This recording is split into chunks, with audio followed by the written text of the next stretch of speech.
Police আমাকে গুলি করছে, পুরা গুলি আমার পিঠে, বুকে, হাতে, কোমরে, পুরা আকাশ কালো হয়ে গেল।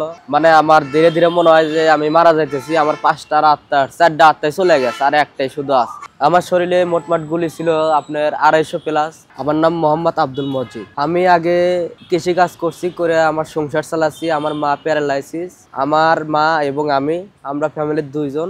আমি যে কাজ কাম করে যে টাকা পয়সা উপার্জন করছি, এটা আমি আর আমার মা ভালোই ছিলাম, এবং আমাদের নিজস্ব কোনো জায়গা বাসা নাই, আমরা ভাড়া থাকি। আমি বৈষম্য বিরোধী ছাত্র আন্দোলনে গেছিলাম যে দেশের জন্য একটা কাজ হবো, ভালো হবো। আমরা সবাই দেশের জন্য লড়াই করছি। খুনি হাসিনা ফ্যাসিবাদী সরকার আমরা মুক্ত পাই ফ্যাসিবাদী সরকারের কাছ থেকে। নির্মমভাবে আমার ভাইদেরকে হত্যা করছে এবং অনেক ভাইদেরকে জেলে নিছে, আমার বোনদেরকে অনেক নির্যাতন করছে।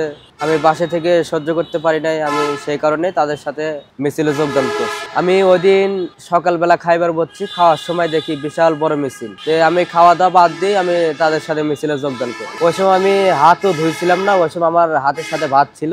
আমার মা বলতেছে কই যাবি? পরে আমি বললাম যে মিছিলে যাবো। মা বললো যে না, যাওয়ার দরকার নাই, অনেক গ্যামজাম হবো। তখন আমি মায়ের বললাম যে না, কোনো সমস্যা হবো না। যাওয়ার পরে আমাদের একটা দল ভাগ হয় থানার সামনের দিক যায়, সে জায়গায় আমিও ছিলাম। ওই সময় পুলিশ, ছাদেরপুর 3টা পুলিশ, আর থানার এরিয়ার মধ্যে 5-7টা পুলিশ এমনিতে আমাদের দেখে ফায়ার হওয়া শুরু করছে, আমাদের দিকে লক্ষ্য করে গুলি করা শুরু করছে। তখন আমরা ছিলাম 200 লোক। তখন গুলি করা দেখে আমরা সবাই দৌড় মারি। আমরা চলে আসি, আসার পরে আমাদের আরো 3টা ভাই আহত হয় ওই গুলিতে। পরে আমাদের মাইকে অ্যালাউন্স করে দিল যে আমার ভাইদেরকে গুলি করছে পুলিশ, আমরা সবাই চলেন পুলিশের সাথে মোকাবেলা করবো, কোন কারণে গুলি মারল। তখন আমরা মিছিলটা নিয়ে পুলিশের সামনে যাই, থানার সামনে। আমরা পুলিশে ভালো মন্দ কিছু করার আগে পুলিশ আমাদের দিকে দেখে লক্ষ্য করে গুলি করে। তখন আমার এক ছোট ভাই স্টুডেন্ট তাই সামনে ছিল, তাকে পুলিশ গুলি করছে। করার পরে আমাদের মিছিলের লোক যার যার মতো ছোটাছুটি করে দৌড় দিয়ে পালায় গেছে। পরে আমি আমার ভাই তুলবার নিয়ে গেছি, তুলবার নিয়ে যা 2 হাত ধরছি, ধরার পরে পুলিশ আমাকে লক্ষ্য করে গুলি করে আমাকে। তখন আমি পুলিশের গুলি বন্দুকে ভরা দেখে আমি পিছ দিক ঘুরে উঠি, আমি দৌড় মারবো। এই সময় পুলিশ আমাকে গুলি করছে, পুরা গুলি আমার পিঠে, বুকে, হাতে, কোমরে, সব জায়গায় লাগে। প্রথম লাগছে আমার পিঠে, পুরা পিঠ। আমি যে সময় আবার ফের পরে ঘুরে উঠি, আমার বুক আসছিল সামনের দিক রাস্তায়, ওই সময় আমার পিঠে পরে আবার ফায়ার হচ্ছিল। আমার 2বার ফায়ার হচ্ছে পুলিশ। পরে যাওয়ার পরে আমি দেখি পুরা আকাশ কালো হয়ে গেল। মানে আমার ধীরে ধীরে মনে হয় যে আমি মারা যাইতেছি। আমার 5টা আত্মার 4টা আত্মায় চলে গেছে, আর একটাই শুধু আছে। আমি হালকা হালকা দেখতেছি ঝাপসা যে পুলিশ আমার দিকে দৌড় মারে আসতেছে। এই সময় এক বড় ভাই আমাকে টান দিয়ে নিয়ে যায় কান্দে ধরে পুলিশের সামনে থেকে, মোটরসাইকেলে তুলে মেন রোডে তুলে। আমি গাড়িতে বলছিলাম যে ভাই, আমি ছাড়া আমার সংসারে কেউ নাই, শুধু আমার মা একলাই।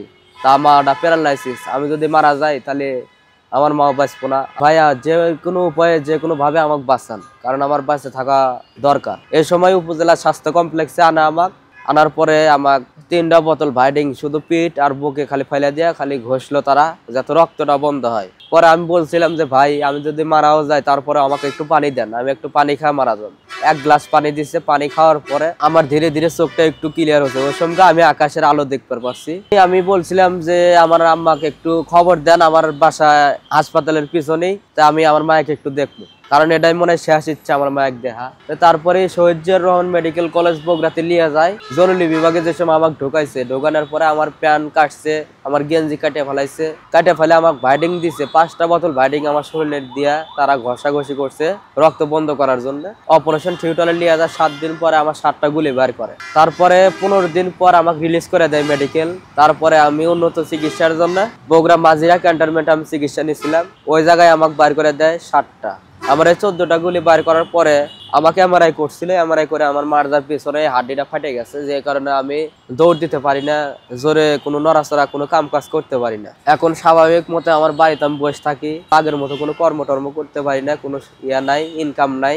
এখন আমার মা মাছের থেকে যা চায়া চিন্তা নিয়ে এসে এখন এটা দিয়ে আমি চলি। আমার শরীরে মোটমাট গুলি ছিল আপনার 250 প্লাস, তার মধ্যে 17টা বার করা হয়েছে, আর সম্পূর্ণ আমার শরীরেই আছে। ডাক্তার বলছে যে গুলি সম্পূর্ণ বার হবো না, যেটা মেরুদণ্ডের হাড়টা ফাটে গেছে ওই জায়গার ভিতরে গুলি আছে, 7টা ঢুকে আছে, আর মেরুদণ্ড হাড়ের মধ্যে গুলি আছে, এগুলো বার করা যাবে না। আমার সবসময় শরীরে ব্যথা, এবং আমি কান্দি, শুয়ে থাকি কান্দি এই ব্যথায়। আমি বিছানায় পড়ে আসছিলাম 3 মাস, এখনো বিছানায় পড়ে থাকি, একটু স্বাভাবিক কোন রকম হাঁটাচলা করি, নিজের চলাফেরাটা করতে পারি।